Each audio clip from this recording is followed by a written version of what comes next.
दोस्तों, इस लेक्चर में हम 5 डिफरेंट फंडामेंटल कैटेगरीज़ के बारे में पढ़ेंगे। इसमें पहली कैटेगरी आ जाती है पर्सनालिटी। पर्सनालिटी में सारा कुछ कवर होता है, यानी कि आपके chemical compounds, plants, animals, there parts, उनके पार्ट्स, लैंग्वेजेस, रिलीजन, सारा कुछ पर्सनालिटी में कवर होता है। It covers manifestation of wholeness, सारा कुछ। ठीक, सारे बाकी जो 4 कैटेगरीज़ हैं ना, वो इसी पर बेस हैं, इसी पर्सनालिटी कैटेगरी पे वो सारे 4 कैटेगरीज़ बेस है। ठीक, पर्सनालिटी के बगैर, अगर पर्सनालिटी ना होगी तो ऑर्गन भी ना होगा, कंस्टिट्यूएंट भी ना होगा, एट्रीब्यूट प्रॉपर्टी भी ना होगी, action, reaction, space, incidence in space time. यानी कि इसका मतलब है अगर पर्सनालिटी ना होगी तो ये सारी चीज़ें नहीं होंगी। यानी कि जब पर्सनालिटी ना होगी, नहीं मैटर होगा, नहीं एनर्जी होगी, नहीं स्पेस होगा, नहीं टाइम होगा।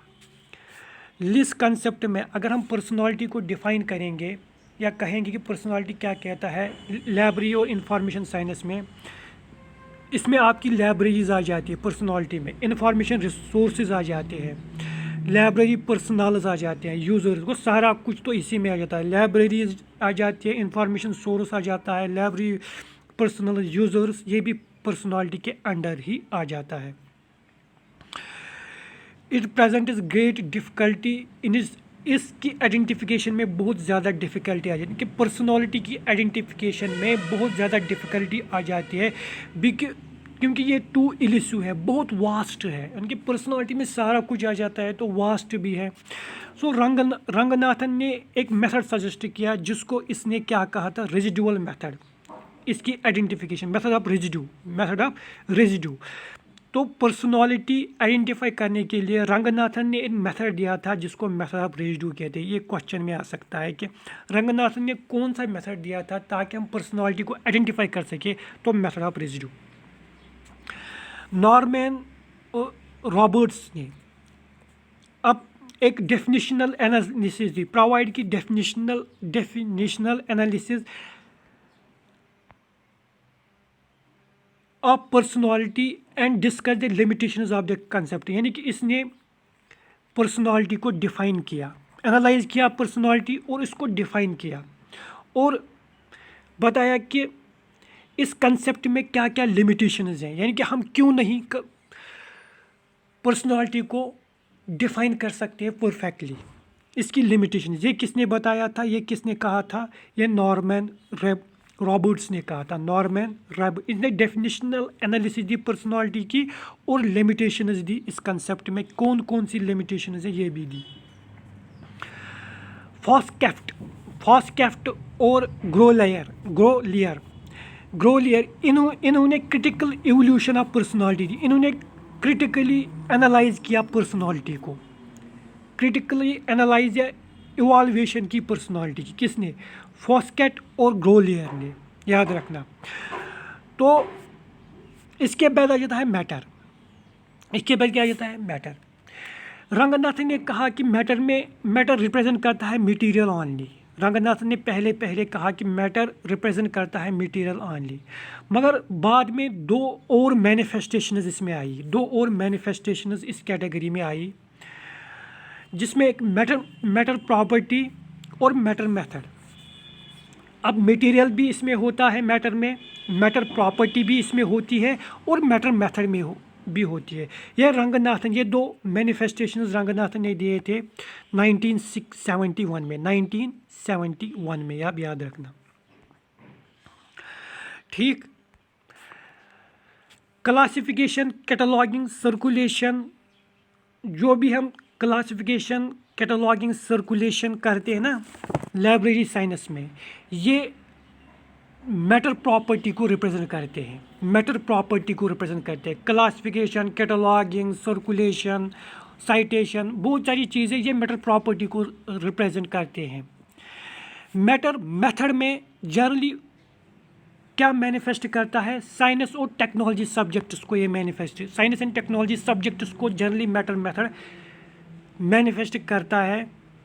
मिसाल के तौर पर अगर हम जियोलॉजी की बात लेंगे, जियोलॉजी में आइसोलेट आपका आ जाएगा मैकेनिकल और सिस्मोलॉजिकल मैनिफेस्ट मेथड आइसोलेट, ये मैटर मेथड आइसोलेट को मैनिफेस्ट करेगा। ठीक, तो मैटर मेथड जनरली मैनिफेस्ट करता है साइंस और टेक्नोलॉजी रिलेटेड सब्जेक्ट से, आप याद रखना। नील मगन और गोपीनाथ ने डिस्कस किया कि कौन सी प्रॉब्लम्स हैं जब हम ग्रुपिंग अप आइसोलेट करते हैं, मेटल प्रॉपर्टी आइसोलेट की ग्रुपिंग करते हैं, तो उसमें से कौन सी प्रॉब्लम्स हैं और उनका सलूशन क्या है, ये कहा था नील मगन और गोपीनाथ ने डिस्कस किया कि जब हम ग्रुपिंग अप आइसोलेट करते हैं उनमें कौन सी प्रॉब्लम्स आती हैं और उनका सलूशन क्या है, ये नील मगन और गोपीनाथ ही ने डिस्कस किया था। ठीक, फिर इसमें एनर्जी आता है। एनर्जी क्या रिप्रेजेंट करता है? एनर्जी रिप्रेजेंट करता है एक्शन को। एनर्जी में आपके एनिमेट्स आ जाते हैं, इनके नॉट अलाइव एक्शंस आ जाते हैं, लाइव एक्शंस आ जाते हैं, animates live actions, conceptual actions आ जाते हैं, intellectual, innovative, understanding things without proof, innovative actions आ जाते हैं। ये सारा कुछ किस में आ जाता है? एनर्जी में आ जाता है। ठीक, यानी कि ये जो एनर्जी है ये रिप्रेजेंट करता है एक्शन को, ये आप याद रखना। लाइब्रेरी और इंफॉर्मेशन साइंस में कंप्यूटराइजेशन, प्रिजर्वेशन, मैनेजमेंट ये मैनिफेस्ट करता है, ये मैनिफेस्टेशन है एनर्जी की। कंप्यूटराइजेशन, प्रिजर्वेशन, मैनेजमेंट ये मैनिफेस्टेशन है एनर्जी की, ये भी आप याद रखना लाइब्रेरी इंफॉर्मेशन साइंस में। स्पेस और टाइम, स्पेस रिप्रेजेंट करता है ज्योग्राफिकल एरिया को और टाइम रिप्रेजेंट करता है पीरियड को। ठीक, तो जल्दी से इसको रिवाइज करेंगे, इन 5 फंडामेंटल कैटेगरी को जल्दी से रिवाइज करेंगे। मैंने आपको क्या बताया? मैंने आपको बताया पहले पर्सनालिटी के बारे में। पर्सनालिटी में सब कुछ आता है, chemical compounds, plants, animals, deer parts, language, religion आ जाता है। तो ये जो 4 कैटेगरीज है ये इसी पर बेस है, इसी पर्सनालिटी कैटेगरी के पर बेस है। इस पर्सनालिटी कैटेगरी के बगैर नहीं ऑर्गन होगा, नहीं कॉन्स्टिट्यूएंट्स होंगे, नहीं एट्रीब्यूट्स होंगे, नहीं एक्शन होंगे, नहीं रिएक्शन होगी, नहीं कुछ इंसिडेंट स्पेस पे हो जाएंगे, नहीं टाइम होगा। यानी कि इसके बगैर, पर्सनालिटी के बगैर नहीं मैटर होगा, नहीं एनर्जी होगी, नहीं टाइम होगा, नहीं स्पेस होगा, ये कहा था रंगनाथन ने। इन लिस्ट कंसेप्ट में क्या लाइब्रेरी इंफॉर्मेशन कंसेप्ट में libraries, information resource, library professionals, users, ये पर्सनालिटी के अंडर आ जाता है। ठीक, हम पर्सनालिटी को आइडेंटिफाई नहीं कर सकते, इसमें इसकी आइडेंटिफिकेशन बहुत ही डिफ़िकल्ट होती है क्योंकि ये बहुत ही इलॉबरेट होती है, बहुत ज़्यादा इसमें आ जाता है, तो इसको आइडेंटिफाई करना मुश्किल होता है। तो इसीलिए रंगनाथन ने सजेस्ट किया था मेथड ऑफ रेजिड्यू, इसने सजेस्ट किया था method of residue. Norman Robert ने प्रोवाइड की डेफिनेशनल, नॉर्मन रॉबर्ट ने प्रोवाइड की डेफिनेशनल एनालिसिस किसके लिए? पर्सनालिटी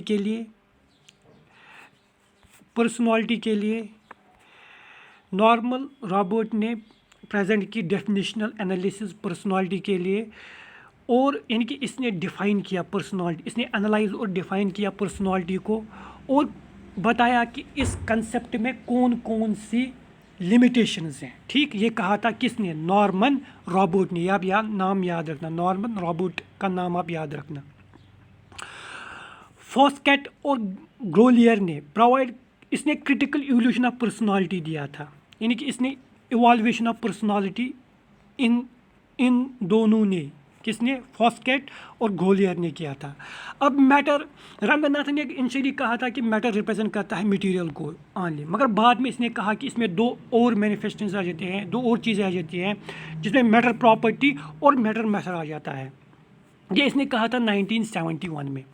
अच्छा, अब मैटर प्रॉपर्टी में क्या आ जाता है? मैटर प्रॉपर्टी में जो आप क्लासिफिकेशन करते हैं, कैटलॉगिंग करते हैं, सर्कुलेशन करते हैं या बाकी चीज़ें करती हैं लाइब्रेरी साइंस में, वो मैटर प्रॉपर्टी को रिप्रेजेंट करती है। मैटर मेथड में जनरली आप जो साइंस और टेक्नोलॉजी सब्जेक्ट्स को मैनिफेस्ट करते हैं, ठीक। Matter method mostly manifest in science and technology subjects, ठीक। मिसाल के तौर पर अगर हम जियोलॉजी की बात करेंगे, इसमें जो आइसोलेट्स होते हैं यानी कि मैकेनिकल आइसोलेट और सीस्मोलॉजिकल आइसोलेट, ये भी मैटर मेथड आइसोलेट को मैनिफेस्ट करता है। नील मगन और गोपीनाथ ने डिस्कस किया कि कौन सी प्रॉब्लम्स है जब हम ग्रुपिंग करते हैं मैटर प्रॉपर्टी आइसोलेट्स को, जब हम ग्रुपिंग करते हैं उनमें कौन सी प्रॉब्लम्स हैं और इनका सोल्यूशन क्या है, ये नील मगन और गोपीनाथ ने डिस्कस किया था। फिर एनर्जी रिप्रेजेंट क्या करता है, एक्शन को। अब एक्शन इनमें क्या होता है, live not a live actions, in animate actions हो सकते हैं, एनिमेट एक्शंस हो सकते हैं, कंसेप्चुअल एक्शंस हो सकते हैं, इंटेलेक्चुअल, इनोवेटिव, ये सारा कुछ एक्शन में आ जाता है, ठीक। लाइब्रेरी और इंफॉर्मेशन साइंस में कंप्यूटराइजेशन, प्रेजर्वेशन, मैनेजमेंट ये रिप्रेजेंट करते हैं इस फंडामेंटल कैटेगरी एनर्जी को, याद रखना। स्पेस रिप्रेजेंट करता है ज्योग्राफिकल एरिया को, टाइम रिप्रेजेंट करता है पीरियड को। तो ये 5 फंडामेंटल कैटेगरीज हमने यहाँ पे डिस्कस